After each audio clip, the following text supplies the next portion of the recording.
Moji skin care တွေဘလောက်ဖဲဝယ်သုံးဝက်ချန်တွေကထွန်မြဲထွက်နေတယ်မျက်နှာမှာအမဲဆက်တွေနဲ့အရည်ပြားပြဿနာတွေဖြစ်နေတာကအပြင်ပိုင်းအရည်ပြားဆိုင်ရာပြဿနာမဟုတ်ဘဲနဲ့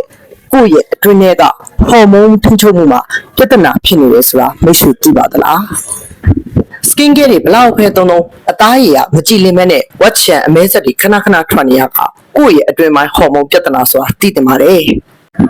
ရာသီစက်ဝန်းမှန်မှန်တဲ့အခါမှာ estrogen ဟော်မုန်းမျှချီပြတ်သွားပြီးတော့ကိုယ့်ရဲ့ခန္ဓာကိုယ်ထဲမှာအဆိပ်အတောက်တွေစုပေါ်လာတတ်တယ်။ဒါဟာအသားအရည်ညှဉ်းနှွမ်းခြင်းနဲ့စိတ်တူလွယ်ခြင်းရဲ့အဓိကတရားခံပါပဲ။ဒီလိုအချိန်မှာသွေးသားကိုအတွင်းကနေပြန်လည်တန့်စင်ပေးဖို့အများကြီးလိုအပ်တယ်လို့စိတ်ဖိစီးမှုကိုလည်းရှော့ချဖို့လိုအပ်ပါတယ်။ရွှေပေါ်ကျွန်းမှာစိတ်ဖိစီးမှုကိုရှော့ချပေးနိုင်တဲ့တဘာဝအစွမ်းတတိပါဝင်တဲ့နတ်တနီနတ်တဖြူကိုအခြေခံပြီးအသားရည်အတွက်ထိန်ပွင့်ရင်းပြားတို့ကိုအခြေခံပြီးစနစ်တကျပေါင်းစပ်ထားတို့သွေးလက်ပတ်မှုအားကောင်းပြီးဟော်မုန်းမျှချီကိုတဘာဝအတိုင်းပြန်လည်ပံ့ပိုးပေးနိုင်ပါတယ်။